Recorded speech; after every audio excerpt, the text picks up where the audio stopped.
Tuesday, 15 March, the Gap News this morning, broadcasting live from Kuala Lumpur, I'm Ghazali Abdullah. Good morning. First, the headlines. MetMalaysia issues thunderstorm warning on first day of monsoon transition. Bursa opens week on higher note. Pact on Indonesian maids to be signed this week. Sabah does away with health forms for entry. Ukraine war, people fleeing horrifying conditions along Mariupol escape route. Hundreds of flights cancelled in Germany as security staff strike over pay. And Mercedes still has a lot of work to do, says Hamilton. And now the news in full. The Malaysian Meteorological Department, MetMalaysia, has issued a thunderstorm warning for several localities in the nation.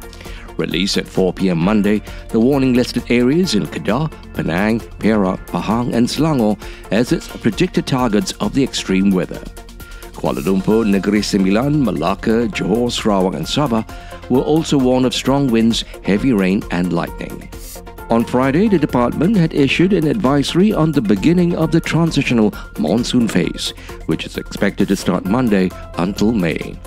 In a statement, the department had said that the transitional phase will see regions in the country experiencing possible thunderstorms along with heavy rain and strong winds within a short period of time. It added that such weather conditions might bring about flash floods and cause structural damage to unstable constructions.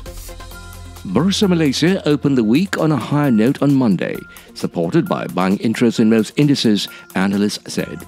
At 9:05 a.m., the benchmark FTSE Bursa Malaysia KLTI ticked up 0.8 of a point to 1,569.02, compared with 1,568.22 at Friday's close.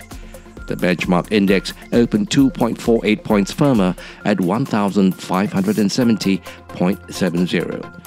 On the broader market, gainers led losers 216 to 131, while 187 counters were unchanged, 1,767 untraded, and 13 others suspended.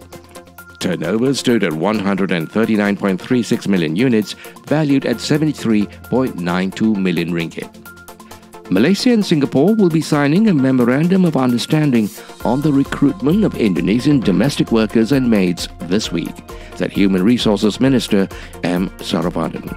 The signing ceremony would take place in Jakarta, he said at the Day One Raya Monday. Negotiations on the recruitment and placement of Indonesian maids in Malaysia began in 2017. A scheduled signing of an agreement on February 8 was postponed. Sabah has done away with health declaration forms for entry to the state from today, Tuesday. Arriving travellers need only show their vaccination status on the My Sejahtera app. Local Government and Housing Minister Marsidi Manjun said the decision was made at the recommendation of the State Health Department.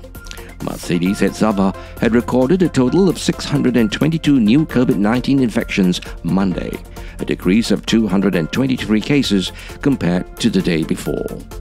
An evacuation convoy of about 160 cars has managed to leave the besieged Ukrainian city of Mariupol, authorities there say.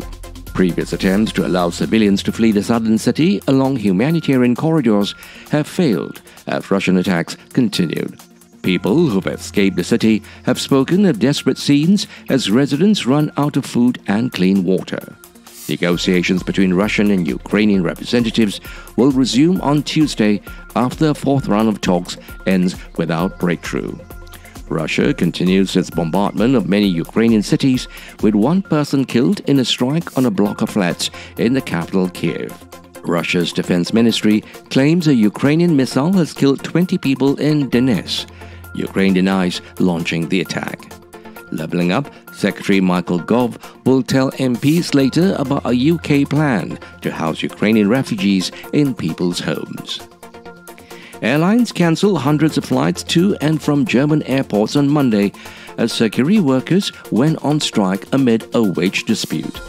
Security workers staged a full-day walkout at 6 airports, including Düsseldorf, Cologne, Bonn and Berlin, and one-day strikes have also been called for at other airports on Tuesday, including Frankfurt and Hamburg. The strike comes as airlines are reeling from the impact of the war in Ukraine, with soaring fuel prices and airspace closures, after 2 years of low travel demand due to the coronavirus pandemic. The walkout by security staff has resulted in a high three-digit number of flight cancellations, German Airports Association ADB said. And now for some sports news. Lewis Hamilton says Mercedes still has a lot of work to do ahead of the season-opening Bahrain Grand Prix as testing ended at the Sakhir circuit with world champion Max Verstappen on top. I'm sure everyone can figure that out. We are not the quickest at the moment. I think Ferrari looked to be the quickest, and perhaps Red Bull, and then maybe us or McLaren, the 7-time world champion said Sunday.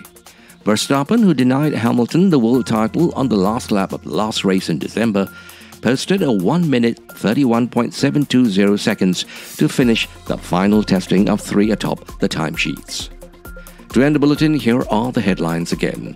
MetMalaysia issues thunderstorm warning on first day of monsoon transition. Bursa opens week on high note. Pact on Indonesian maids to be signed this week. Sabah does away with health forms for entry. Ukraine war, people fleeing horrifying conditions along Mariupol escape route. Hundreds of flights cancelled in Germany as security staff strike over pay. And Mercedes still has a lot of work to do, says Hamilton. This has been the Gap News this morning, Tuesday, 15 March, with reports from Free Malaysia Today, The Vibes and the BBC World Service. The Gap News is also available on the internet news portal Melaka Hari Ini. We hope you found the bulletin informative. We certainly welcome hearing from you. If you do have the opportunity, please do write in. We would certainly love to hear from you. Podcasting live from Kuala Lumpur, I'm Ghazali Abdullah.